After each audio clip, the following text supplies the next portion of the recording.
안녕하세요.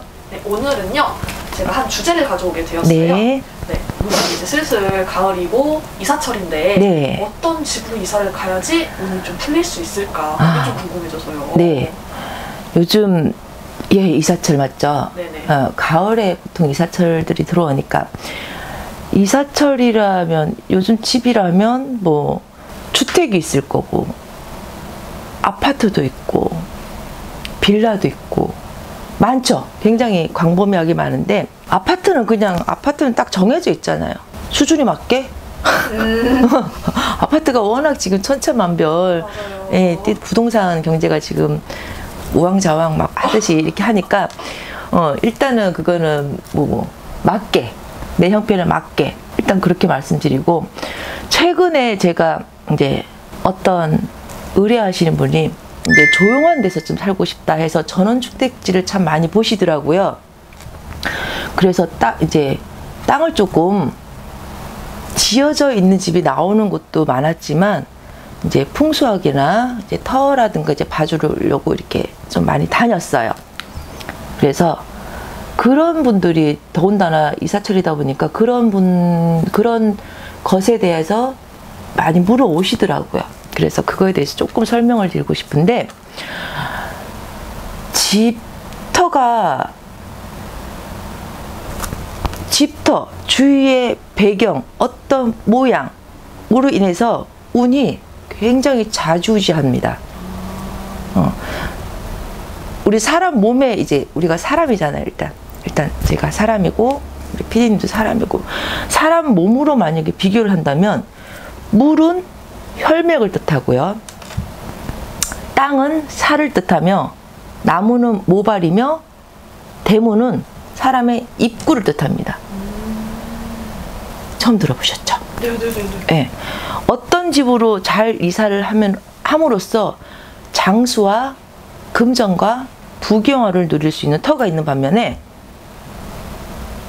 그 집에 번듯한 아주 으리으리한 집을 지어놓고 그 집에서 쫓겨나는 집들도 있어요.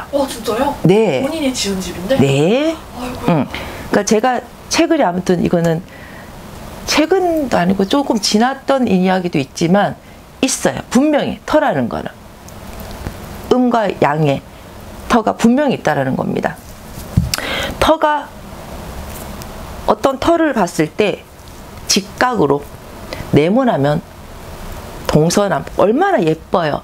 그쵸. 네모 정사각으로 해서 마당 좀 두고 모도 안 나고 대문도 방향에 따라서만 좋은 방향의 문만 열면 너무너무 어떻게 보면 극락의 터라고 볼 수도 있어요. 근데 반듯한데 산 아래 은기가 가득한 터가 있습니다. 그거 아세요? 어떤 거요? 내가 집을 샀는데 저는 안 샀습니다. 집 입구에 큰 나무가 있어요. 사람보다 큰 무슨 당산나무가 아니에요. 그냥 보통 나무예요. 엄청나게 사람보다 큰 거의 빌딩만하게 빌라 수준의 같은 높은 나무 있잖아요. 네. 그런 나무가 집을 덮고 있다. 만약에 예를 들어서 그런 집이 있다. 근데 그 큰 나무가 지붕을 덮고 있으면 그 집은 사람이 살 집이 못 됩니다. 나무를 베어내도 똑같아요. 그 말씀 참 잘하셨어요. 에이, 나무 그까이 거 전기톱으로 땡겨가지고 그냥 잘라버리지. 아니요. 나무는 목이랍니다. 목은 나무 목자죠. 네. 우리가 오행에 의해서 목화, 수, 금, 토 이렇게 오행을 따지면 나무는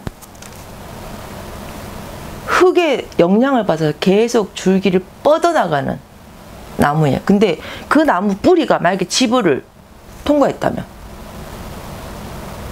어떻게 되겠습니까? 그 집은 10년, 20년 지나면 그 집은 무너져요.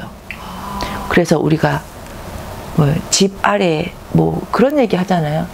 집에 물이 지나간다. 맞아요. 그죠? 네. 그리고 근데 그 나무를 냅다 전기톱으로 잘라서 3대가 죽어나가는 집도 제가 직접 봤어요. 아이고, 할아버지 돌아가시고 아버지 돌아가시고 자식까지, 그것도 남자들만 희한하게. 제가 직접 본. 근데 그 나무가 아무 나무가 아닌데도 불구하고 그 나무는 비어져서, 근데 그 나무는 어떻게 보면은 그늘이 질 거 아닙니까? 나무가 크면 클수록. 맞아요. 내가 쉴 수 있는 그늘이 될 수도 있고, 지나가는 사람, 지나가는 행인의 그림자가 될 수도 있고, 그늘. 그리고 지나가는 멍멍이나 야옹이가 잠깐 쉬어가는 그늘. 그러면 그런 집을 샀을 때는 어떻게 되냐? 그럼 그 집에 살지 말아야겠네요? 하는 게 아니라, 그 집의 그늘과 음과 양의 털을 바라봐서 대문을 다른 쪽으로. 그 대주님의 이제 뭐 사주팔자가 있지 않습니까? 그거에 의해서 대문 방향을 틀어라. 그러면 그 집에서도 살 수 있어요. 문 방향을 바꿔서 그렇게 바꾸는 거 진짜 처음 들어봐요. 그런가요? 제가 청기누설을 하고 있나요? 잘 들어가겠습니다. 생각을 해야 될 것 같아요. 땅을 사서 전원주택을 지어 들어가시는 분들은 어떤 전해져 내려오는 말인데, 복숭아나무 있죠? 복숭아나무는 남쪽에 심고 그 대추나무는 서쪽에 심어라 라는 말 혹시 들어보셨나요? 네, 들어봤어요. 근데 복숭아나무는 구신나무예요.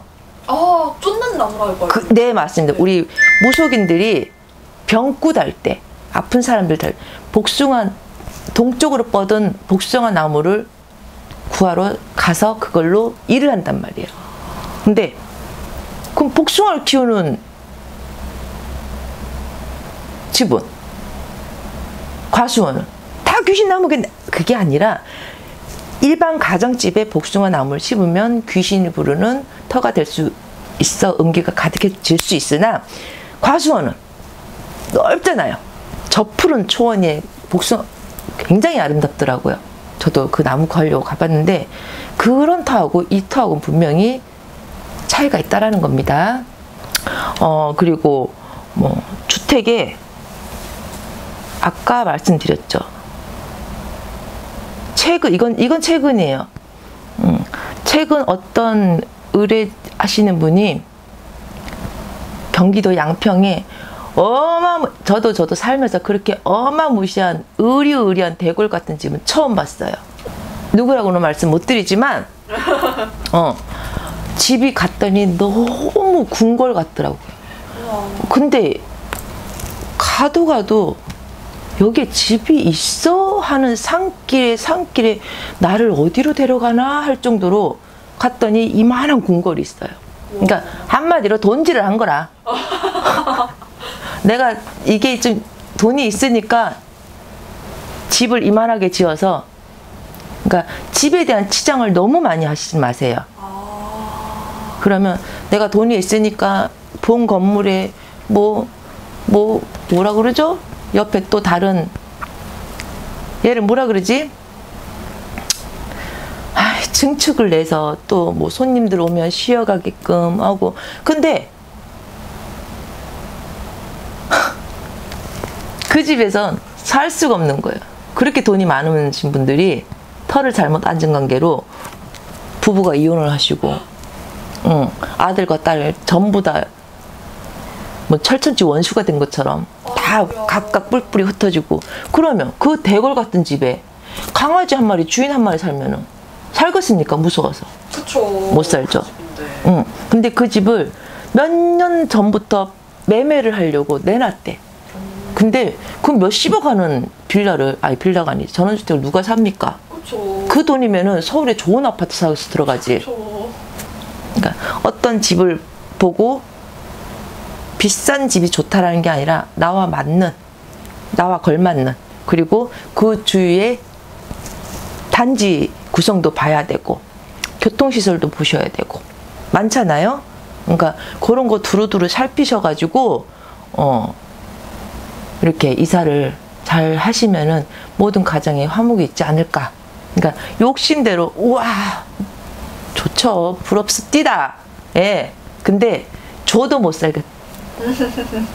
그냥 누가 좀 대신 와서 살아줬으면 좋겠어 했는데도 저 역시도 너무 물건이 크니까 뭐 살 엄두가 없나요? 돈도 없지만 그런 결국 그분은 누군지 모르시잖아요.